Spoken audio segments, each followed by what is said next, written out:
Back to a new season of Voices of the Vic with me, Mike Duffy, Ben Ayton, and you can see there's somebody else new here. So we'll get into that in a minute. But firstly, Ben, how are you doing? It's been a while since we spoke Watford. I'm feeling a bit more upbeat now after last season's sort of horrendous couple of seasons for Watford. But you know what? I've got that bug back. I'm seeing players in training. We've made a signing. We'll talk about all that. But how are you feeling first and foremost? You all good?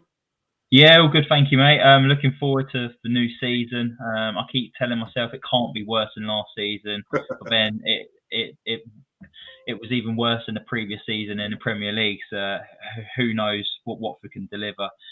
But yeah, no, I've got that bug back just like yourself, and I was one of the lucky ones to attend the London Coney Fans Forum with Gino and Scott last week.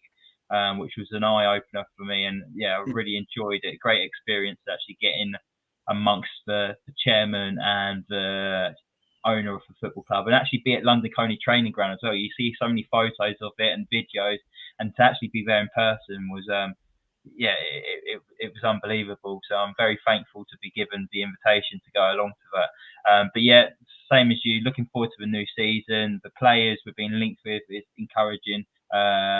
And we're going to discuss about a new signing later as well. But enough about me. Do you want to introduce our new member of the Voices of the Vic? Yeah, absolutely I do. And we'll talk about that Gino and Scott Duxbury Fan Forum as well. We'll talk about all that. That's one of the main reasons we're here tonight.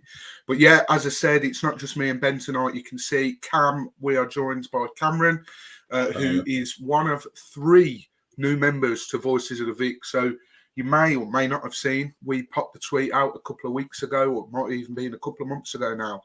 Basically, just acknowledging that last season obviously was a bit crap on the pitch, and for us it wasn't great off the pitch. We didn't put out as much content as we perhaps should have done. You know, usually when you've got a podcast of yours that you like to listen to, you're always thinking, right, the next episode will be out on this date. But some weeks we sort of slacked and, you know, took a couple of weeks off here and there, and it doesn't really make for a good podcast. So me and Ben sort of were chatting at the end of the season, and we were like, right, you know, we need to make sure that regular content comes back. And the way to do that is invite new members on. So the tweet that I'm talking about, you would have seen, we've now introduced Katie, Joe, and Cameron to the team, and Cameron is the first one making his Voices of the Vic debut as well, because Katie and Joe have been on before, so this is his debut on the pod tonight. So Cam, thank you very much for accepting our invitation and joining the crazy gang, as we say. And how are you doing? You looking forward to this season yet? Has that book hit you, or? You know what? I'm getting excited now. I am. It's all the training pictures. They're getting to me again every year. Yeah, no, they do exactly the same to me as well, and I'm sure every other Watford fan. Although I'm seeing a lot of sort of negativity around the new sponsor and how big it is. And listen, you know, everyone's entitled to their opinion, but I actually quite like the new training kit myself. I'll definitely be purchasing one of them. Can I just mention something quickly as well, where you've not done the introduction of Cameron, but you've missed out one key bit of information here, Mike. For everyone who's listening, Mike refers to his brother quite a lot on the podcast, and this is Mike's younger brother. So you've missed out a massive bit of information. He's just a Watford fan to you, is he not a brother? I didn't want him to get any slack for any comments I make on the pod. It's bad enough they know my Twitter name and know who I am, let alone my family. So yeah, Cameron is my brother. So you know, that might add to the entertainment a bit in this coming season on podcasts and everything, I'm sure. But we sound even more of a Birmingham podcast now. He's lucky. He doesn't possess the Birmingham accent, so he's got away with that somehow. So, but yeah, I'm buzzing to be back. Like you say, I missed that piece of information out. It's shown how long I've not hosted a podcast for. It really is showing. But let's get stuck into it. As I said, we are here mainly for one reason, and that is Mr. Gino Pozzo, for the first time in 12 years. Is it 12? 11. 11 years. For the first time, spoke to our fans in person and appeared in front of our fans in person. I mean, firstly, Ben, before I ask any questions about that, was there a little bit of doubt in your mind on the way to London Coney, maybe even sitting inside, thinking he might not turn up here? What was that I think the consensus of the whole room, or? Yeah, I think that's always a concern when it comes to Gino Pozzo. Obviously, he's not sat in front of the media for 11 years. He had that opening interview with Frank Smith from Watford Observer when he first bought the club, but he hasn't done anything since then. So there's always going to be that bit of doubt. Is he going to turn up?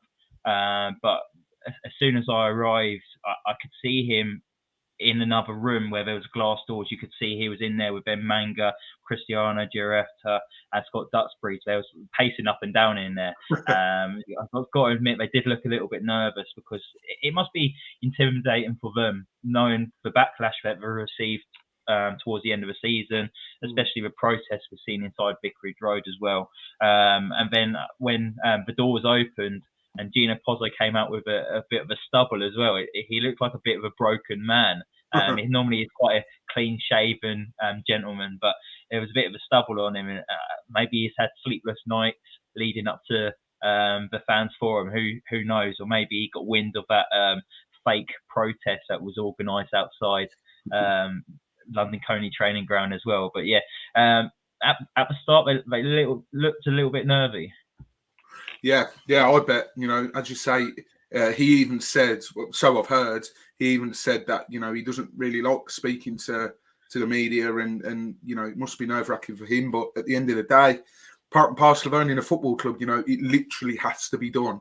It states in the rules, which is why the At Your Place events are coming back, I assume, which, again, we'll talk about. But just before I ask any more questions, I just want to say, and I'm sure Ben and Cam will echo this, I want to say a massive sort of well done, a massive pat on the back, huge congratulations to the guys that made this happen. And if I miss anyone off here, then please do come for me in the comments. I'm going to try and remember off the top of my head. You've got the guys that Do Not Scratch Your Eyes, From the Rookery End, Watford Buzz Podcast, the Watford Supporters Trust, Tom Wicks from the Golden Pages fanzine. I think there was another fanzine involved as well. I can't really remember off the top of my head. Like I say, if I've missed anyone, it's not on purpose. Like, everyone did a tremendous job. And I think what frustrated me at times was when the news of the meeting first come about, you saw a lot of negativity. It'll be handpicked. Only the YouTubers, bloggers, and everyone will be able to go. They want a secret meeting. I don't think he's going to turn up. What's the point in doing it? And to be in the WhatsApp group of everyone that's sort of, me and Ben were very lucky to be in that group and be involved in, the setting it up. But I'll be honest, and I'm sure Ben will say the same here. I probably said about 5 things in however many weeks this was in the making. So I don't want to take any credit at all. We popped out tweets when the guys said, right, this is a communication. We popped those tweets out. We popped those Instagram posts out. But in terms of the legwork itself, it's all them. And to see the hard work that individuals did in that group, like, fair play to you. And that's what pissed me off the most, is seeing all those people. Oh, what's the point? Is there even, like, you don't know the hard work and how much, like, sort of friction there was at times between, I don't want to get myself into trouble, so I'm trying to think how to word this, but there was a lot of friction between parties, but they got it done and Mr. Pozzo turned up, which was the main aim. So a massive, massive congratulations. If any of them are listening, honestly, top guys. And, really, really high up in my estimation. So, yeah. We have received I just want to say quickly as well, because everyone was kept banging on saying, oh, they're the privileged lot, they're podcasters, the fanzines, the Watford Trust. At the end of the day, we're all fans. We still support Watford Football Club. We all want the best for Watford Football Club and have the best interests at our heart. So if it was, and look, Andrew French, as much as he's done a fantastic job for Watford Observer, Gino Pozzo was refusing his interview on a number of occasions this year. So the fans managed to get an interview with Gino Pozzo, and I just think there's not enough credit's been given to the fans who have actually put this together. Because if it wasn't for the people who've put in their own money behind the scenes to get this done, to get like that Slido account, to put in all their hours, they're working till about 12 o'clock at night after doing a full day shift at work. And like it's interfering with their private life, and then it's affecting with their mental health as well. I don't think they've deserved enough credit. So yeah, special mention to everyone involved, and especially as well the Watford Trust supporters. Absolutely, and to echo what you just said, at the end of the day, you could say we're in a privileged position to do podcasts and sort of get invited to these things, but at the end of the day, we are fans. We're not doing this like just because we get the coverage we do. We're doing it because we support Watford. Like, I'm bloody stuck with this for the rest of my life. A podcaster and a blogger doesn't, you know what I mean? So it's one of them. But we've received a couple of questions that I want to ask. And Cam, you followed on the live blog, didn't you? On the evening? Yeah. So it'll be quite interesting here. I mean, I followed bits and pieces. I was mainly waiting for a voice note from yourself, Ben, at the end of the night. But I followed bits and pieces, and it'll be quite interesting to see the sort of how it was sort of perceived on the live blog compared to how it was at the event itself, because a lot of people would have probably looked at that live blog and been like, well, that was a waste of time. But I've listened to Do Not Scratch Your Eyes Twitter space. I've listened to From the Rookery End podcast, and it sounds like it's quite the opposite, actually. Yeah, and that's why I think it was such a unfortunate that we haven't got that recording for everyone to listen to, because I honestly think everyone would be on the same page right now if they could hear the tone of voice in Gino Pozzo, seeing how animated he was when he was talking about his football club.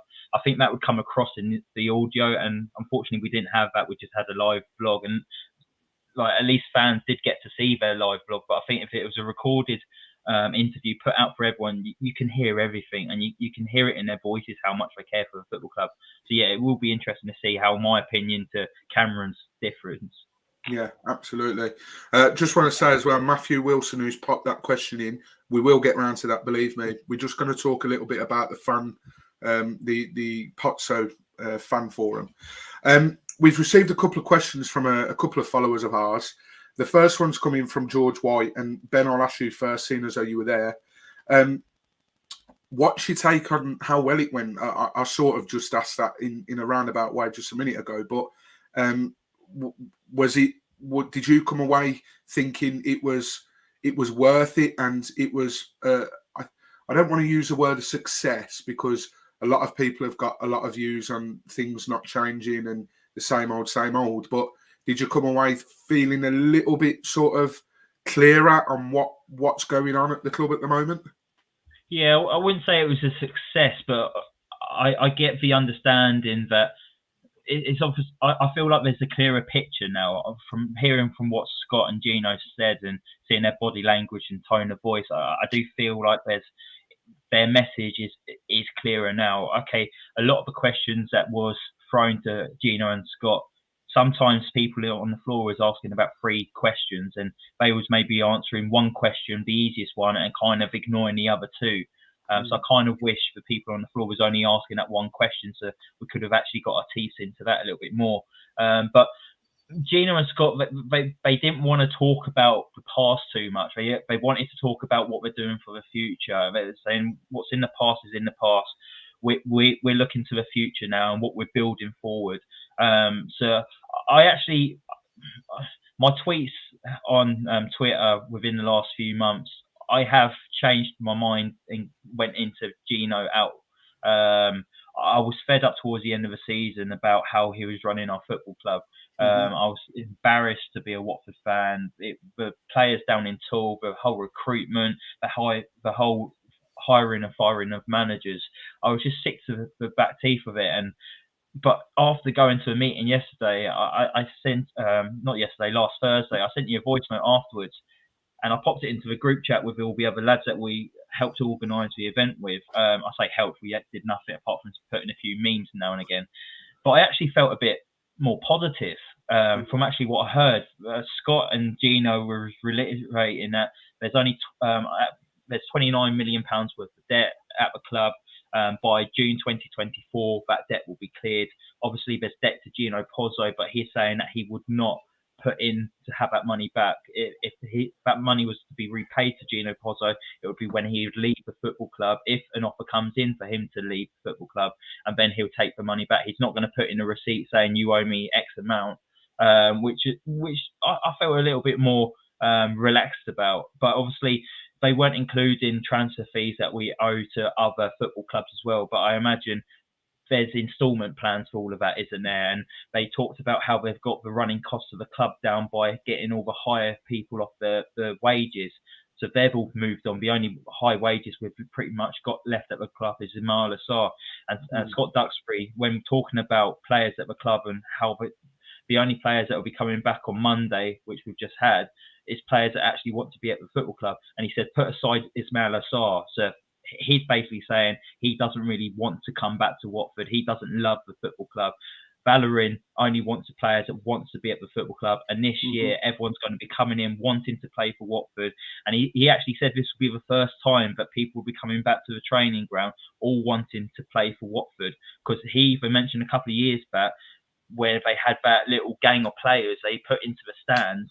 I think it was the season we got relegated. It was in the Championship. Deeney, Capu, Gray, they was all up in the stands, weren't they, watching from the sidelines. He actually said they haven't got any of this back this season. And then they talked quite highly on the recruitment as well, saying that the changes they're making behind the scene, setting a philosophy. That's why they've appointed Ben Manga. Ben Manga adds to the recruitment in areas that Watford and the Pozzo network never covered before. So they've still got their scouting network, but they've actually added to their scouting network by bringing Ben Manga. And I think we've seen that with the links to the South Korean international. I don't think the Pozzos would touch that market, but now Ben Manga's involved, it's opened up that pool of players a lot more. So that's given me more reassurance as well. And Ben, he was talking about Valérien as well, saying how he seems more right fit for Watford Football Club than previous managers. I think he's kind of has to say that, but he went into detail a little bit more by it by saying when he asked Valérien what went wrong at West Brom, and he said the owners were in China. I didn't have the support, and he quite likes the idea of Gino Pozzo and Scott Duxbury being at the training ground. So he's got that support. If he needs something, he can just knock on the door, and he'll feel better for it. They've actually said that they're recruiting to Ismail Valérien's formation and the type of players he needs for that team. We've not done that before. Remember back to when we had Javi Gracia, we just had the FA Cup final. He plays 4-4-2. What do? Bring in Ismail Assar. He doesn't fit into the system. So now Gino and Scott came out and said, we're actually recruiting to a formation. They want to be the right personalities as well. Ben Manga's pretty much said that he looks into the eyes of the players to see if it's in their eyes, to see if they've got that fight in them. So that's what's changed about the recruitment. And if anything, that's got me excited for next season. And then seeing the players that we're linked with as well, they just all seem to fit this puzzle that we're building at the moment. We need an awful lot of players to come in through the door. But I just think they're ticking the boxes. Obviously, they're still going to get a bit of stick because there's a lot of people Pozzo out at the moment. But it has changed my opinion of them, thinking, okay, maybe their Pozzo's changed. They've brought in Ben Manga. They've opened up the scouting network. We're actually recruiting to the manager's taste. The manager's actually going to be involved in the transfers as well. We're going to ask him. They actually give him a list of players. And he says, out of 4 players, he might say, I want that one. And they said they're going to go after his top target as well. Yeah. So with all of that, I actually think that their best interests are with the club. Gino seems like he does really care about this football club. He wants it to be successful. We've just had a really poor run of form lately. But off the back of a poor run of form, the club's nearly in a stable position financially, and we've gone through that whole COVID season. So I do think they deserve a little bit of credit, and I say a little bit because they have got an awful lot wrong on the football pitch. But off the football pitch, it seems a bit more rosier. Yeah, and it's Sorry, a that was a shame massive wrong answer. that, and it's a shame that we didn't back a certain manager at the start of last season and brought in players to his taste, because look what happened. Less said about that, the better. And Cam, knowing what you know and reading what you've read, that's come out of this meeting with Pozzo. What's your stance? Where do you now stand, and where did you stand before? Where do you now stand? What do you think needs to change? Well, before I was firmly anti-Pozzo. I didn't see anything turning round. And while I was reading it in the live blog, I thought he's just avoiding all accountability. What he's saying doesn't really line up. He's contradicting himself a lot. But everything I've heard from people who were there lines up with exactly what Ben said. Everyone was sort of on the same page. They could tell how much Gino cares about the club. So I'm willing to, give him the benefit of the doubt. Let's see what he can do. Give him a year, 2 years. Manga needs to be backed. Mm-hmm. Ishmael needs a year. And if that happens, then I'm fully on board with Gino.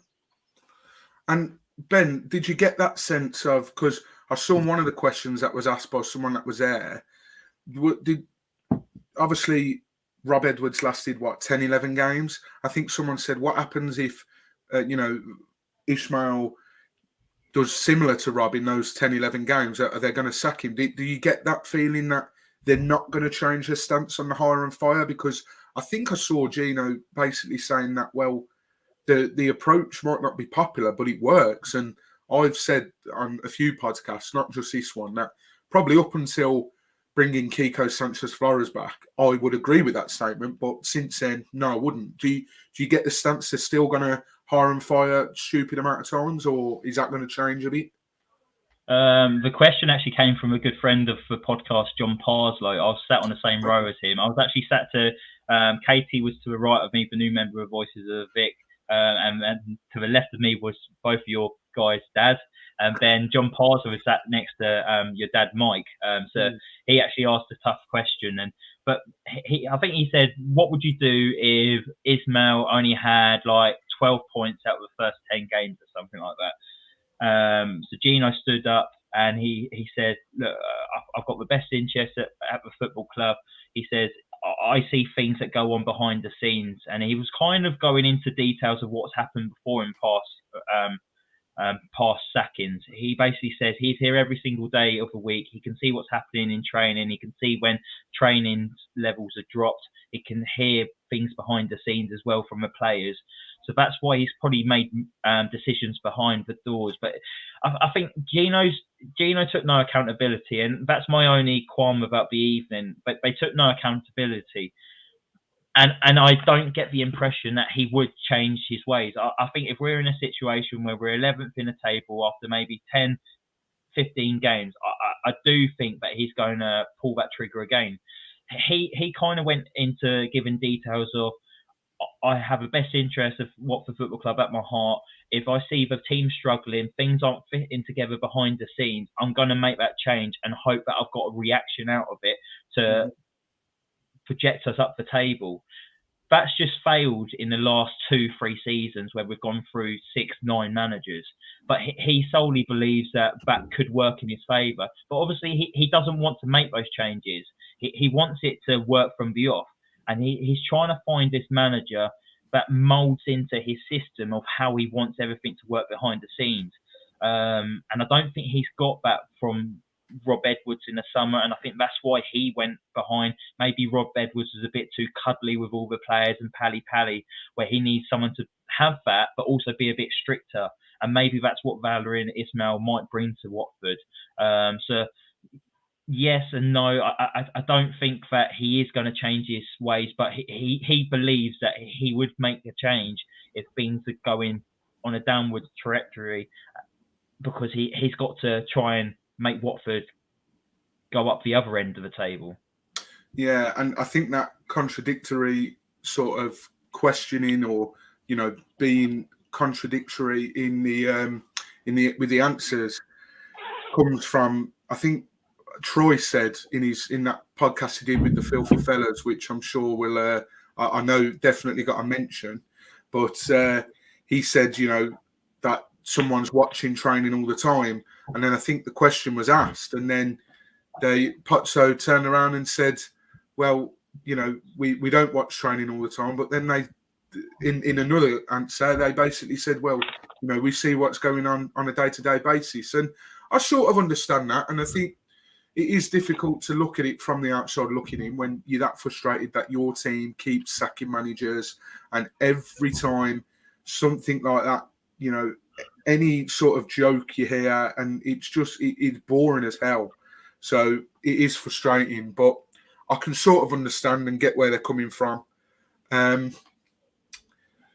The next question we had was from a chap called Mr. Snodes, and he said, "Are they too caught up in the detail and don't see the big picture need for change?" Is that something you take from that, Cam? Do you think they're too unravelled in the big detail and perhaps don't see what they need to change? I think they're caught up in their own ways. I mean, like you said, they were saying that, you know, the sacking managers approach still works when, again, it hasn't really worked since Kike. So, yeah, I don't think that way is the way to go. I think they should maybe open themselves up. And they have, I think, by getting Manga in. It's the same thing they did at Udinese with, I forget the fella's name, but they got someone in and they're letting him do his job. Yeah, and ultimately, you know, to now hear that we are going to be recruiting to the manager's needs, hopefully then creates a domino effect that the manager can play the way he wants to, be successful with the type of players he needs, and therefore stay longer at Watford, which is what we want, and that will contribute to the bigger picture, as said. Ben, Mr. Sodes has also asked, what the fuck does Gioretta at? We're still no clearer? I heard on a Do Not Scratch Your Eyes podcast, Wendover Orm went on, and he said he actually spoke to him after the event. Was Gioretta? He wasn't answering questions, was he? Was he butting in on some questions, or what was the sort of vibe? Gioretta and Ben Manga wasn't answering questions when questions were asked of Gino and Scott, but at the end, when they wrapped it up, they mingled with the fans, and I think they stayed for about an hour and a half afterwards. I'm only saying that because I heard it from the Do Not Scratch Your Eyes Twitter space. I went as soon as it finished because I had to get back, but I did hear that they did stay around afterwards. I think that's probably refreshing for fans to hear as well. It's not like the meeting's ended, they darted out the door, that's it, done, wipe off foreheads, get in a car, go home. They actually stayed and they actually went up to the fans and talked to them individually. I haven't got a clue what Gioretta does still. I think in an interview with Andrew French and Ben Manga, I think he alluded to that he would be part of like helping to finalise transfers in like the admin side of it. So maybe not so like face-to-face communicating, it'll be maybe more the admin side of it. Mm-hmm. And that's from what I've only read. So they didn't go into detail with what they said. Again, this question was asked to Gino and Scott, but like the Ashes is on at the moment, they just batted it in a defence mode, just playing the safety shot all the time, and they didn't want to go into much detail with it. But like you say, Wendover Hornet, he actually changed his opinion of him after speaking to him, or it might have been Justin, whoever it was. They changed their opinion once they spoke to him. He actually came across quite nicely. But then again, he's got a bit of support with Ben Manga now, hasn't he? I just think the change of a football club, I think it relies heavily on Ben Manga, and I think he's the one that's given us fans a lot of hope and promise for the future, because we've seen his sterling job that he's had at Frankfurt, and now for him to come over to Watford, he didn't really have a full proper transfer window in January because he only joined the club in November, so he was still getting his feet under the table. But now he's got 6 months under his belt. He's probably been scouting players since he's joined, and now hopefully we'll see the reaps and reward of it. But yeah, no idea what Gioretta does. I must add as well, if anyone's watching and wants to ask any questions, whether you're watching it on the live blog, whether you've been drip fed information from people that were there, feel free, and not just about this, about transfers, about anything, pop them in the comment section and we'll get around to asking those questions as and when they come in. The last question, which I'm going to ask to both of you actually, and Cam, I'm going to come to you first because I know we're in a group chat, a family group chat, which we talk about Watford, and I know you and Dad sometimes, it's quite back and forth. It's a bit like watching Andy Murray against Novak Djokovic in his prime. Serve. Mr. Snowes asks, is it time for us to shake hands with Scott and get a new CEO? Do you think Scott needs to go and bring someone else in, or do you think Scott works well with Gino? What's your take on it? I think Scott's a businessman. He needs to stick to the finance side. I'm not 100% sure on this, but maybe he's been too involved in the football side. So, yeah, I'd maybe stick him to that and he could do well. I think he does have the best interests of the club at heart. And I'm sure that's what everyone at that fan forum thinks as well. So, no, I'd keep him unless... I think it's more in Gino's corner. The things that have gone wrong, I think it's more in Gino's corner. Yeah, obviously there's a lot of whispers that Scott was the massive reason behind why Rob come in, and that we wanted to go down that young British coach sort of path, and all these rumours that because Rob was Scott's man, that's why sort of Gino didn't take to it very well. But listen, that's all hearsay. We don't know if that's actually true. Ben, what's your take on it? Scott has obviously, like Cam said, it's quite clear he's got the best interests of the club at heart. He is a Watford fan. His kids are Watford fans. And, he does come under a lot of stick at a lot of times. Do you think maybe it's time that we sort of shook hands and said thank you, but see you later? Or would you stick with him as long as they say what they're going to say and put into action? Are you happy for him to stay, or do you think get rid? I'm the same with Cam. I think you need to give him the benefit of the doubt a little bit, but he also needs to step away from that football side of it. If he could just concentrate on the business side of it, put full trust into Ben Manga and Gioretta and Helena Costa into actually running the football side of things, I think there is a role for him still to be at this football club. I actually witnessed how caring he was of this football club Thursday night.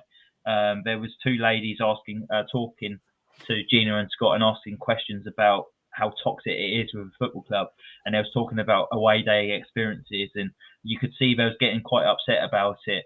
At the moment the Fan Fourm finished, literally Pete was wrapping it up, and Scott got up from his chair and darted over to the table to speak to one of the ladies because he wanted to find out further information on it. And that's a guy who wants he wants the club to change and be in the right direction. He wants this to be a family-filled club. So when he's heard that the toxicity, how bad it's been on away days, he doesn't want that. He doesn't want that to damage the image of this family football club that we've got. So you can tell he cares about this football club, and he will try and make the right changes to make that happen. So I'm in the camp of Scott to stay, but purely he has to focus on the business side of it. He needs to trust Helena Costa, Ben Manga and Cristiano Gioretta in the football side of it, and I think it could work well together. Yeah, absolutely. And I think a lot of people were, at the moment, with sort of Watford fans as a whole are sort of finding every negative that they can with every story. And funnily enough, my dad's just asked a question about how come you two both have excellent beards and I can't grow one? This took me a while. It's still not perfection, but he's done a Twitter thread which I highly advise some people to go over and check of reason angry Watford Twitter. Well, reason Watford Twitter is angry today, and he's right. Everything that's coming up at the moment, we're just plucking the negatives out of it, and it is frustrating. And a lot of people are like, oh, well, Ben Manga's come in, but you know we've not really seen anything. He's had one transfer window. Like, give him pre-season, let him do his stuff. This is a guy that worked wonders and found gems with Frankfurt. Now, the Pozzos are known for, well, their model over the years has been sort of primarily to find gems, whether it's South American, European, well, not English, but whether it's that, build them up and then sell them for a lot more than we bought them for. And listen, we can sort of list a few examples now. You know, Richarlison, João Pedro. I can't think of any more, so that was really embarrassing of me to say that. There is more, but the fact that we've got the Pozzo scouting network, which is so good, then add in Ben Manga and his scouting network, you're looking at much more global reach. Ben, you said not long ago that this fellow we're looking at from Korea, we wouldn't have looked at him with just Pozzo scouting network. So all I'll say is give them time. And yes, you know, there's a lot of reasons to be angry at Mr. Pozzo. There's a lot of reasons to be very grateful for Mr. Pozzo as well. And, you know, everyone's had their say on how the meeting went. We can't change that. What's happened has happened. What's said has been said. I'm glad that these At Your Place events are coming back because I do think we need them. It's been a while since that's happened. And we're slowly seeing sort of positive change. You know, we've signed someone today. It doesn't look like Cleverley's going to be signing back on, which a high earner off the books. And, you know, no disrespect to Clevs, but not really, you know, the sort of player that you're going to be utilising, you know, on a regular basis in the Championship with his injuries and everything else. It's looking like Gosling's going to be, you know, not signing a new contract as well. You know, question marks over whether Cathcart does or not. But, you know, we're looking at younger players. We're looking at players from abroad as well. We've signed an Englishman today. We're linked with another sort of journeyman in England, if you like, and I'm sure we'll get onto him. And slowly but surely, I'm sure this change will come, and I'm sure good will come of it. So, yeah, I think that pretty much, unless either of you two wanted to say anything else about the fans forum, any points you wanted to make, I think we should jump straight into some transfer news, because since we've been gone, it's took a bloody while. Like we said in our group chat not long ago, that it's dead quiet on the transfer front, and then boom, it hits you like a train, and loads and loads of links come through. So we'll start with an official transfer, not a rumour this time. He was rumoured a couple of weeks ago. Rhys Healey has been signed from Toulouse FC. He's English. He's from Manchester. He's had spells at MK Dons and Cardiff. He did very, very well with Toulouse in the second tier of the French league. He's 28 and he scored 39 times in 77 appearances for Toulouse. Now, a lot of them were in the second tier, but that's not a problem because this is the second tier of England. As I say, he did have two loan spells with MK Dons prior to going to Toulouse. And the first half, a loan season, a loan deal in which he scored 9 times when they got promoted in 2018-19, who got promoted to League One. And then he joined MK Dons permanently off the back of that. And he was then voted the Players' Player of the season, and also topped the goal-scoring charts for MK Dons, scoring 12 in 21 games. He did start his career for Connors Quay in Wales, and then joined Cardiff City aged 18 in 2013. And then he's been on loan at Colchester, Dundee, Newport County, Torquay United, and then the aforementioned MK Dons. Now, to me, try not to get too excited and too led down the garden path, but to me, I'm well excited about this. Cam, to me, this is someone that's prolific pretty much wherever he's gone in you know, whether that's in English Football League or whether that's abroad in the second tier. This sounds like he could fit the system, doesn't it, Cam? he's everything we've been after. I mean, I was excited for Keenan Davis, so maybe my point of view isn't the best. But I mean, when was the last time we got a striker who's been prolific everywhere? And he's a good profile. He's a little man. He's quick. I say little man. He's quite tall, but he's quick, and he's a poacher as well. He's a natural poacher, and he will finish. So I think it's been probably Igalo. He's maybe the last sort of clinical poacher. Vidra maybe all rounder, possibly. Yeah. You could say Josh King had a record, but he hadn't done it for a few years. Yeah, well, the less said about him, the better. But we've got a tendency to turn these players into something that they shouldn't be. But Ben, is this a signing you can get on board with? Are you happy? Does it sound like he's going to be, I just mentioned as well, Joe Thomas, who, again, is a new member of Voices of the Vic. So welcome him in the comments, and he'll be on a podcast soon enough. He has already played with Bayo. Now, not to go on a separate topic here, but I think Bayo might actually play more under Ishmael. So, A, could that work, considering he's played with him before? And B, is this a signing that you're excited about? Yeah, no, definitely. I think he fits that mould of a striker that Ismail's obviously wanting. Obviously, watching a few YouTube videos of him, because I don't watch the French league, so sorry to disappoint. But he's a striker that scores all type of goals. And what I liked about him was he can score goals from outside the box as well. He's not that poacher just inside the 6-yard box. Yes, he can score those goals, but he's brilliant in the air as well. But he's not afraid to take a shot from distance.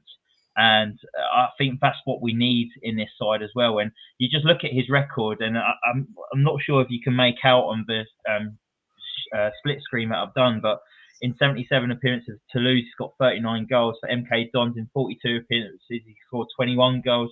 Newport County, 23 games, 7 goals. So he scores everywhere he goes, and he obviously knows the English league now. He's been at Cardiff City, he's been at MK Dons, he's been at Colchester, Torquay. So he knows the league, and I think it will help him settle at the club, knowing that he's got Bakun Bayo, who he's played up front with before, and I think that will help out massively for him.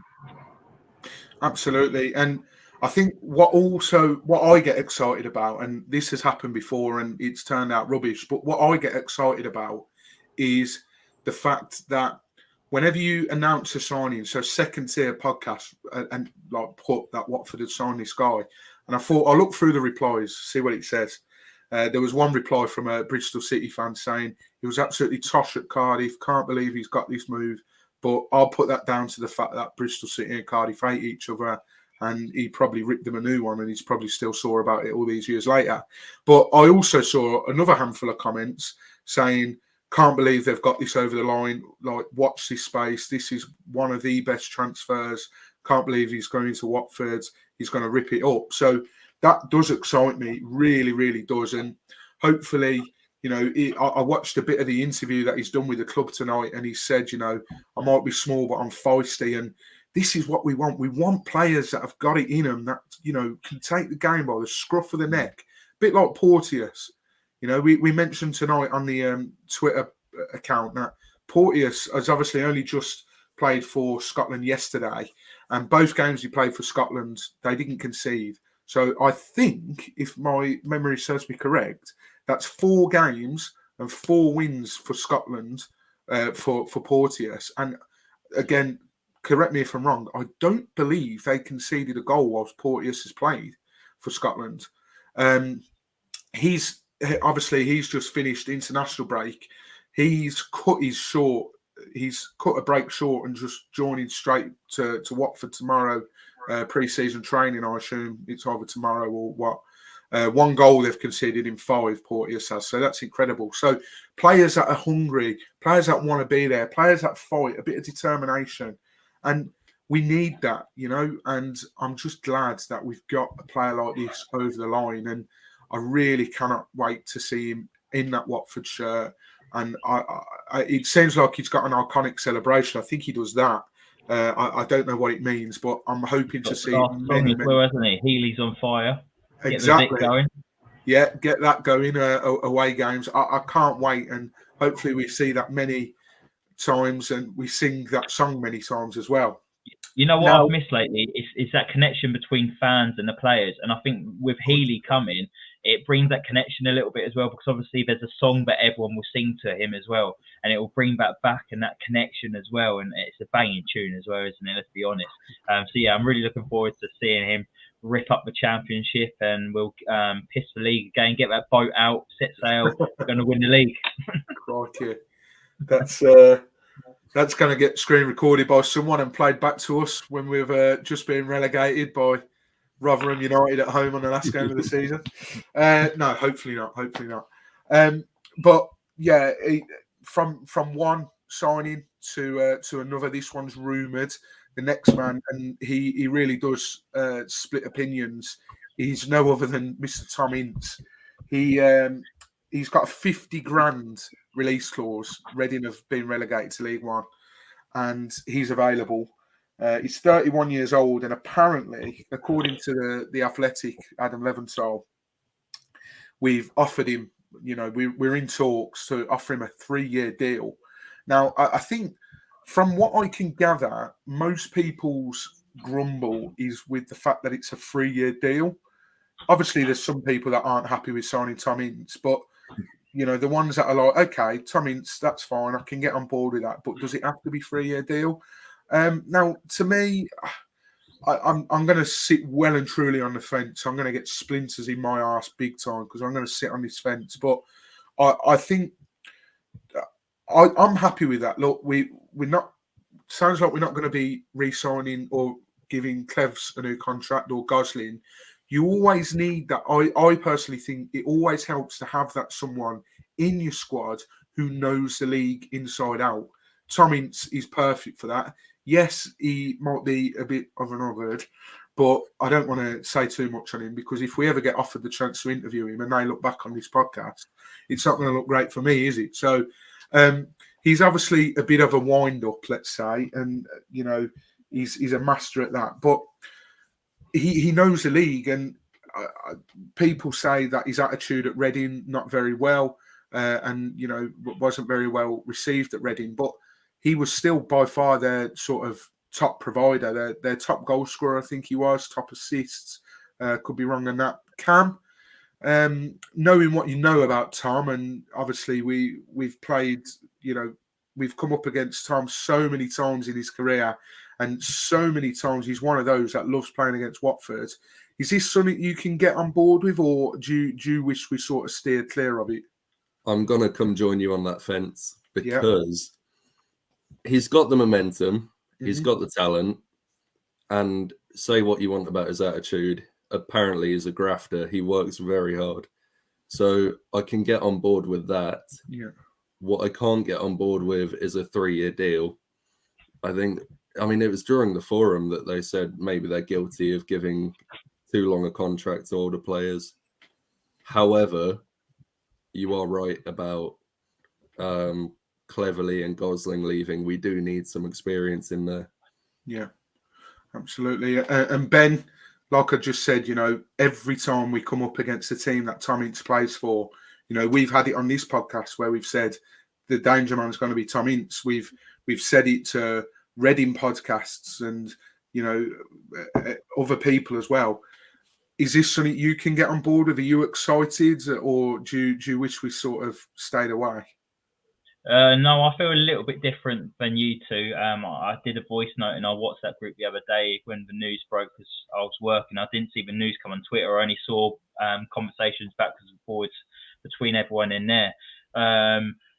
Obviously, the 3-year deal is a bit of a concern. I don't think it was needed. I think a 2-year deal would have been appropriate.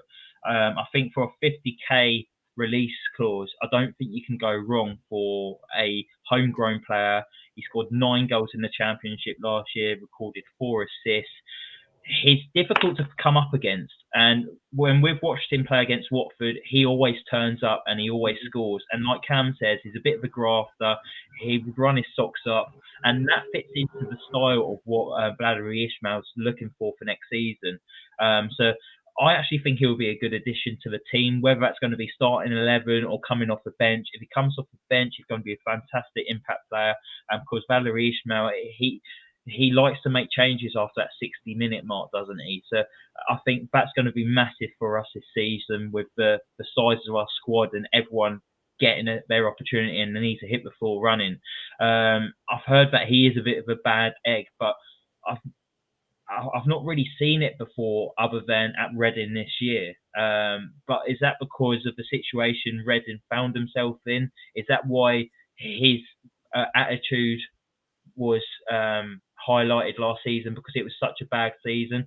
But then the Reading fans have actually, when the news broke, they've been over on our social media saying, "Oh, good luck, blah blah blah blah." They actually voted for him for Player of the Season last year. He contributed with it. I just think it's a bit of a no-brainer for Watford Football Club. We've got to make so many changes this year to bring in a guy with experience in the Championship. Take yourself back to the end of the season. We said, what do we want for next season? We want guys with Championship experience coming into the side. You get linked to a guy with Championship experience, and the people on Twitter go, "No, not him, someone else." It's like, you can't please anyone, can you?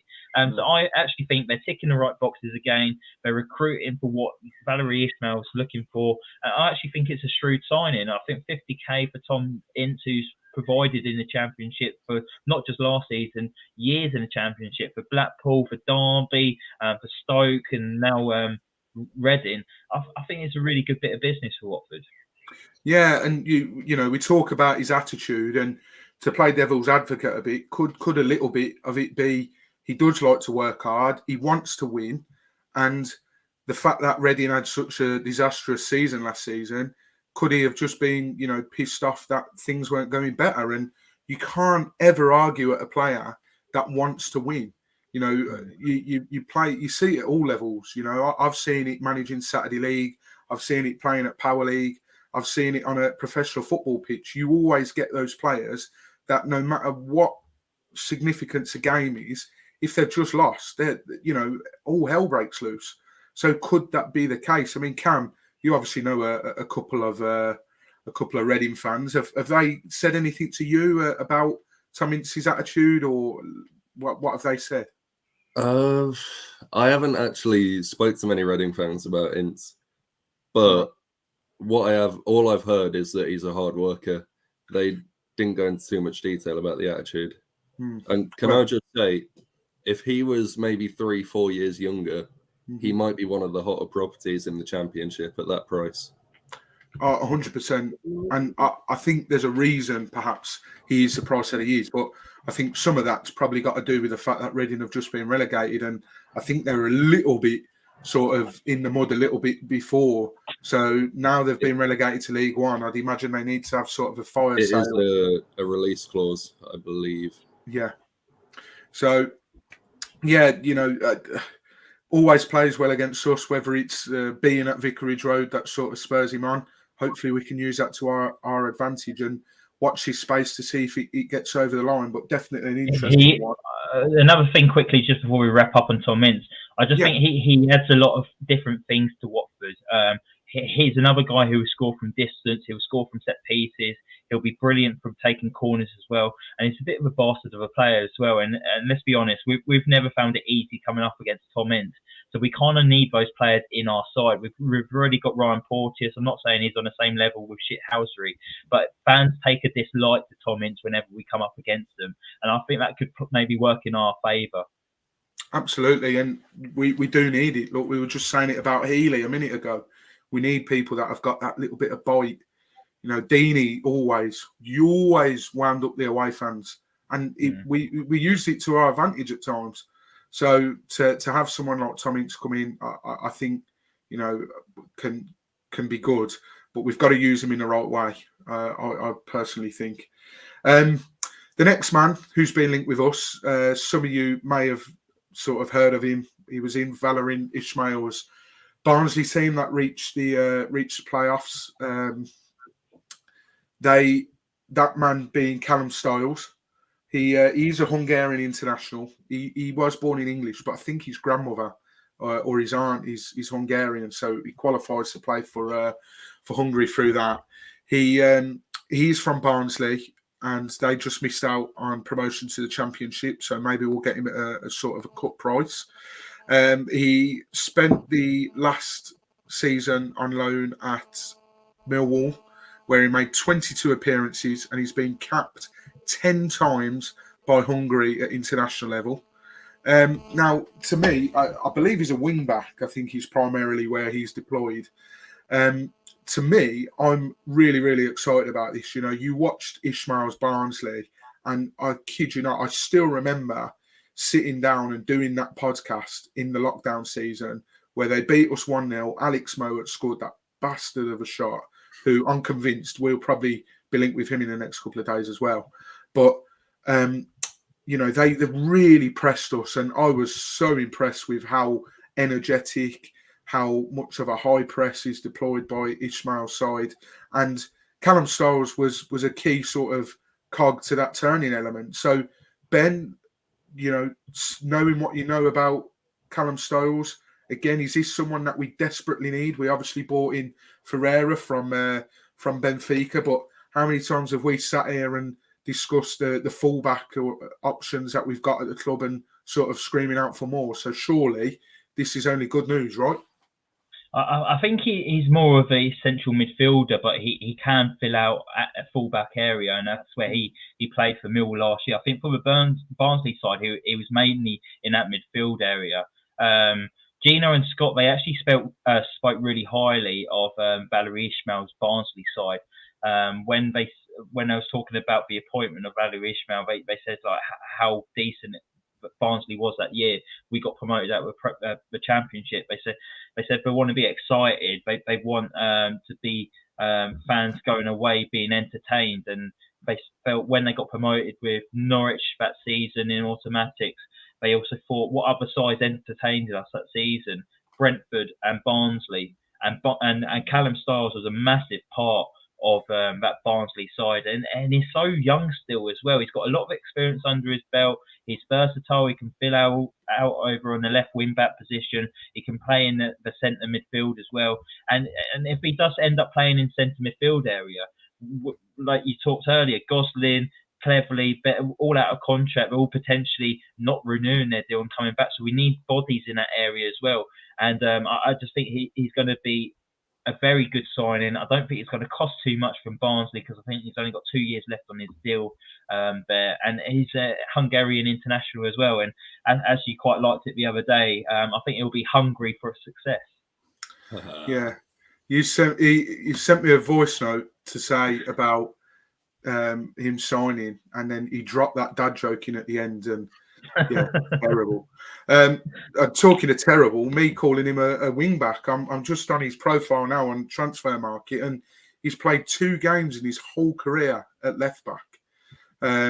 He's mainly deployed as left midfield, central midfield, attacking midfield, and right midfield. So, 129 appearances for Barnsley, 10 goals, 7 assists, and as Joe said down there, he started at Bury, and his mate was singing his praises and said that he would have a good future.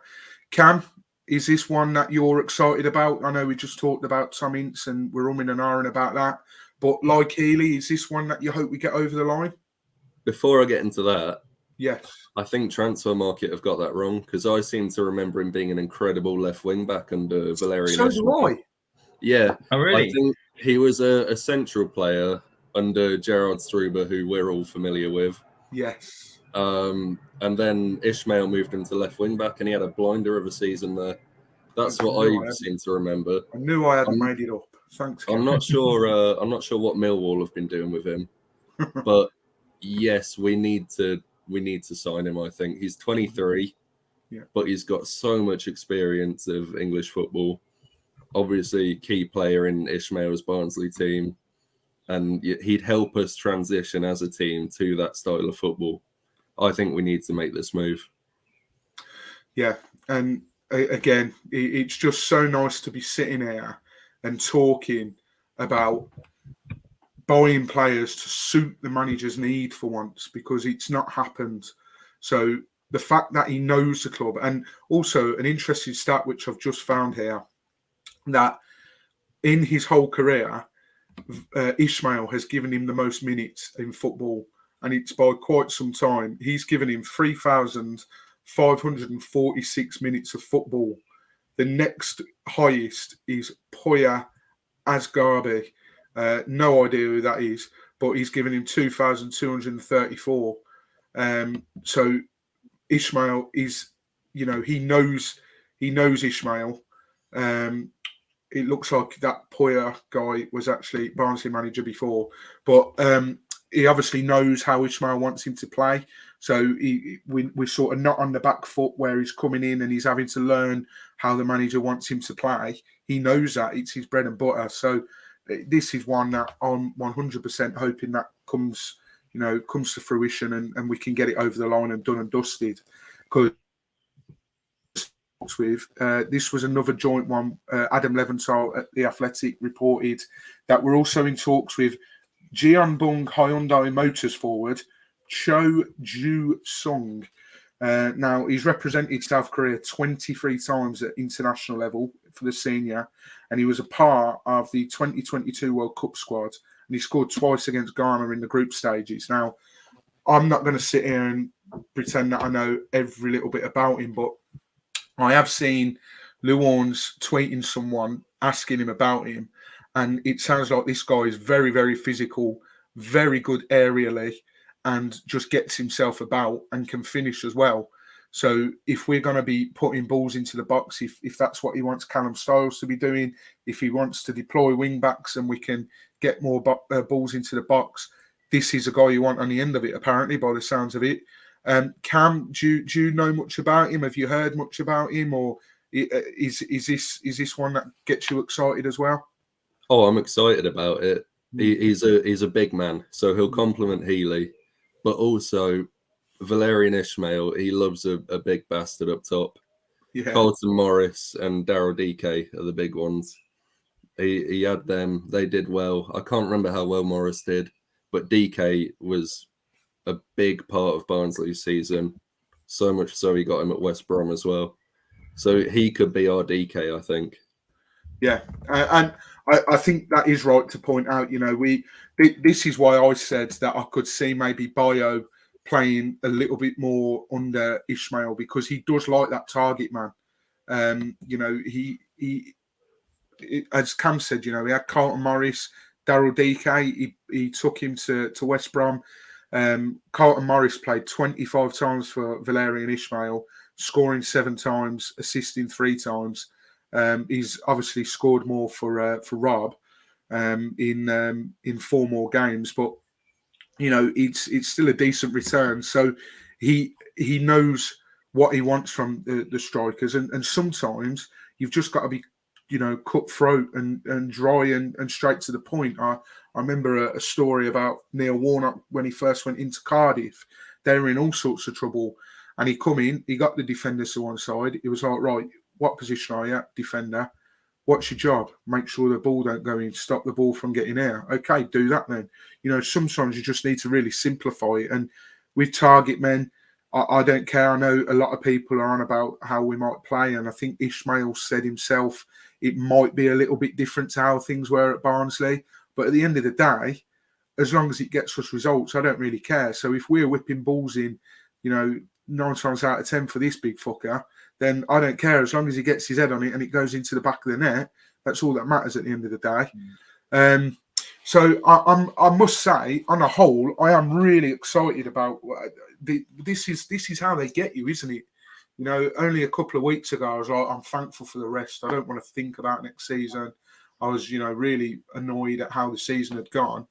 But, what difference a couple of weeks makes, eh? And I'm sure in the next time we'll speak, there'll be more transfer rumours and hopefully more deals. It's nice to the club. They obviously knew that we were recording today and thought, you know what, we'll give them a little signing to announce as well. Just before we do wrap up, tomorrow is quite a significant day. Thursday, the 22nd of June, the fixtures are released. At 9 a.m, we will find out who we are travelling to on that first game of the season. As always, with every season, I think, Cam, you told me there's been a leak. They're usually pretty short anyway. Yep. And I think the leak said Sunderland away. So we'll see if that is the case. But also tomorrow as well, for the first time since 2014, Watford enter the Carabao Cup in the first round. So we can get knocked out by a League Two side earlier than anticipated this season. I'm looking forward to that because that happens every year. And that draws at 2:30 live on Sky Sports. Who's going to be watching that on a Thursday afternoon? I do not know.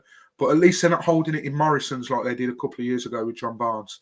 But just a bit of fun now. You know, it'll be fun to sort of watch this back tomorrow and see if anyone was right. Cam, I want your prediction.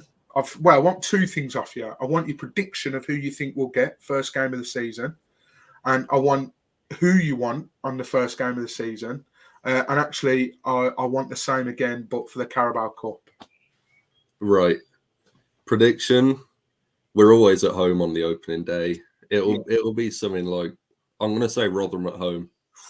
Nice one to start off, that would be. Yeah. And who do you want? I'd want Norwich away for an early 3 points. Norwich, they must hate playing us. I remember a joke on this podcast that we'd played Norwich probably the most whilst we'd done this podcast. And I was literally just going to use the same title, but put part 2, part 3, part 4, because we kept beating them. Carabao Cup time. I tell you what, Carabao Cup time. Who do you want? Not who do you think we'll get. Have you want? Who do I want? Yeah. Bear in mind as well, I think it's important to point out, because you told me this earlier, Wrexham have actually been bumped up into the north section, and that means that Birmingham are in the south section. So Birmingham away is a possibility. But yeah, who do you want in the Carabao Cup? I'd be happy with Blues away, but I think something like Sutton United away. Going to the ground. Are you saying that because you're in Wembley most times now for uni? Yeah, that. But also, I mean, look at their ground. I want to go there on an away day. That'd be lovely. Yeah, and who do you think we'll get? We usually get a bit of a naff draw, don't we? Yeah, we're getting Reading away. Yeah, 100%. You said that to me earlier, so that is happening 100%. Ben, first game of the season. Let's mix it up. Who do you want first? First game of the season. I would probably want someone who's just been promoted, but not someone who's I'd probably want Sheffield Wednesday, to be fair. Bit of a tour. Okay. They got rid of Darren Moore, which I do not understand. So I think there's issues behind the scenes there. They've lost their recruitment manager as well. So I think there's a lot of upheaval at Hillsborough at the moment. So I probably want Sheffield Wednesday at home. I think that would be a good start to the season. Who do I think we'll probably get? I'm going to go Birmingham City away. We've had that before. That was our first away game together, Mike. I reckon we might see Birmingham City away tomorrow. I really, really hope so. Carabao Cup. Carabao Cup, who I want. So I want to do a ground I've not done before, who's quite local. So I wouldn't mind going to Brisbane Road, Leyton Orient. So I think that would be a decent Tuesday night away day. And who do I think? I think we'll probably get someone like MK Dons at home. They knocked us out last year. That was bad. And they went on to get relegated. And then Rob thought, I'll set off down the road. For me, I would like, I would love nothing more than Plymouth away first game. Seaside game.